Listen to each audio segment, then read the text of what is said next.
Olá, amigo querido da Casa do Coração. É muito bom estar de novo aqui para que a gente possa fazer os nossos estudos, as nossas reflexões. Nesse formato especial de Casa do Coração pela internet, mas também a Casa do Coração de cada um de nós. Sabemos que é isso que nós temos para o momento e se assim é porque tudo foi programado. E nós aceitamos com muito amor. Que o Mestre Jesus possa então, através de seus benfeitores espirituais, nos acompanhar no trabalho de hoje. O tema que a gente traz para reflexão é ser espírita. Uma pergunta que foi feita através do Directed para nós no final do ano passado. E é uma pergunta difícil de ser respondida. É uma pergunta que nós temos que pensar um pouquinho para avaliar e pensar o que vamos falar. Pensa aí, o que você acha? O que é ser para você espírita? Define, pensa um pouquinho, com poucas palavras, qual seria a sua definição de ser espírita? Vamos começar do começo. Lá em 1868, Kardec escreveu o projeto 1868 e a Constituição do Espiritismo. Kardec tinha medo, o Kardec, nosso codificador, que o Espiritismo, com o passar dos anos, não tivesse continuidade e que perdesse a sua essência. Essa essência que ele tinha medo que se perdesse, que é realmente o que é ser espírita. E ele escreveu esses registros e, desencarnando em 1869, seus companheiros espíritas parisienses publicaram esses registros no livro Obras Póstumas. Mais exatamente na segunda parte do livro Obras Póstumas, aonde junto com esse registro e a Constituição do Espiritismo, a gente vai encontrar também o discurso de Camille Flammarion na sepultura de Kardec. E na primeira parte do livro, Obras Póstumas, a gente encontra textos que falam sobre a música espírita, sobre a vida além da morte, outras coisas que não tiveram tempo de ser publicada por Allan Kardec, nos 5 livros do Pentateuco, né? A gente sabe que os 5 livros do Pentateuco são o livro dos Espíritos, o livro dos Médiuns, o Evangelho segundo o Espiritismo, a Gênesis e o Céu e o Inferno. E o livro Obras Póstumas foi publicado depois pelos seus colaboradores espíritas, que na época, lá em 1868, era o número de 1000. Kardec tinha medo que a essência do Espiritismo se perdesse com a continuidade do tempo. Se preocupava com isso. E de lá para cá, nesses 153 anos que já se passaram, a espiritualidade tem nos enviado grandes espíritos de luz, espíritos de escola, espíritos maravilhosos para dar continuidade ao que Kardec escreveu. Eurípides Barçanufo, Bezerra de Menezes, vieram para preparar para o nosso Chico Xavier, para que nós não perdêssemos a essência do espiritismo. Nós chegamos agora no século 21. E o que é ser espírita? A gente pode definir, seria lógico a gente definir ser espírita como aquele que aceita, estuda e pratica os exemplos, instruções e orientações deixadas pelos espíritos sobre a lei da vida e a lei do universo. Seria prático a gente explicar dessa forma, né? Mas a gente tem que diferenciar o espírita, ser espírita, do simpatizante pelo espiritismo. O ser espírita é aquele, como Kardec foi muito claro em dizer, é aquele que faz a imersão no estudo. Ele estuda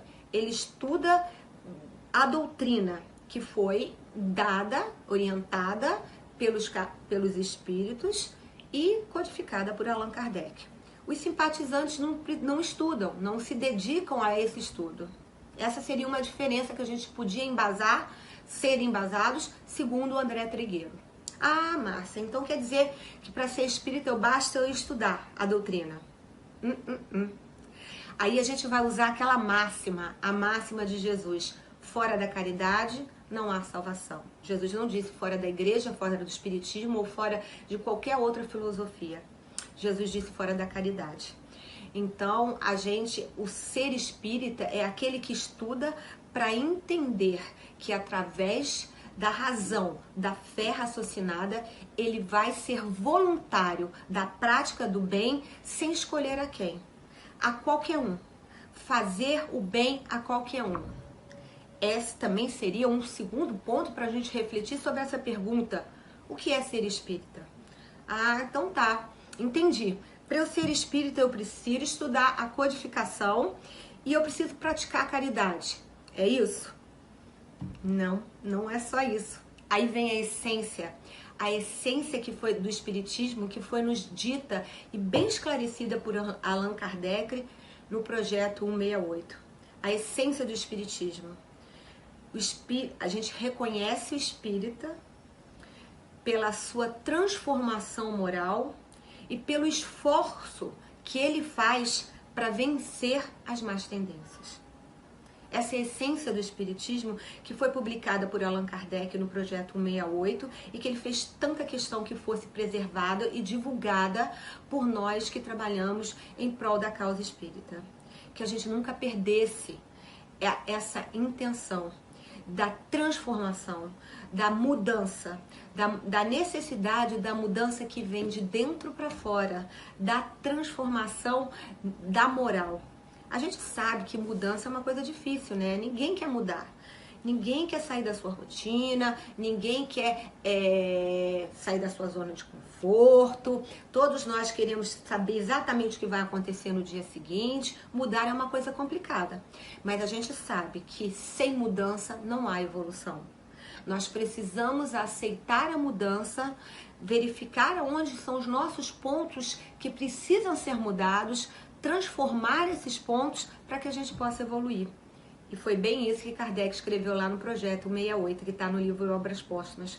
Que nós que divulgamos a doutrina espírita nunca deixássemos que essa essência se perdesse. É claro que a gente pode falar outras coisas sobre a doutrina espírita. Ser espírita é acreditar em Deus. Ser espírita é acreditar na imortalidade da alma, na existência de outros mundos, é acreditar na comunicabilidade com os espíritos, mas além de tudo, a prática da caridade, o estudo e a transformação são que nos torna um ser espírita, se assim a gente pode definir, né? A gente sabe que é difícil a gente falar sobre um espírita, porque nós sabemos que o que nos distingue das outras religiões, das crenças espiritualistas e filosofia é a nossa identidade. Nós reconhecemos de início e com clareza que não existe um espírita igual ao outro, rigorosamente igual ao outro. Nem os apóstolos viam Jesus da mesma forma. Nós somos seres que, às vezes, nós precisamos da diversidade. E isso é bom. A adversidade, ela não é ruim. A adversidade, ela faz com que a gente encerre, a gente trabalhe no sentido e no crescimento, né, da humanidade.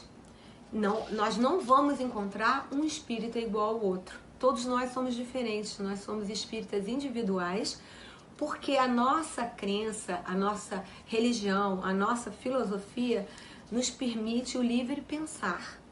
Isso torna o ser espírita aquele que não é um ser clonado. A gente tem condições de usar a nossa fé raciocinada para pensar no que seria ideal para a nossa transformação. Mas ok, nós estamos no século XXI. O que é ser um espírita no século XXI? A gente pode pensar que ser um espírita no século XIX era de uma forma, ser espírita no século XXI é de outra. Não em questões de ética e moral, porque o espiritismo sempre trabalhou com o mesmo princípio, com as mesmas ideias sobre a ética e a moral. Mas em relação ao cenário. Para começar, o tempo. No século XIX, as 24 horas eram longas 24 horas. Nós não tínhamos tempo para tudo. Hoje em dia, nós temos o tempo apertado, porque nós desperdiçamos muito do nosso tempo em qual a gente poderia estar trabalhando para melhorar, para buscar o nosso ponto que precisa de transformação na internet, na televisão, no rádio. Nós recebemos estímulos muito grandes o tempo todo.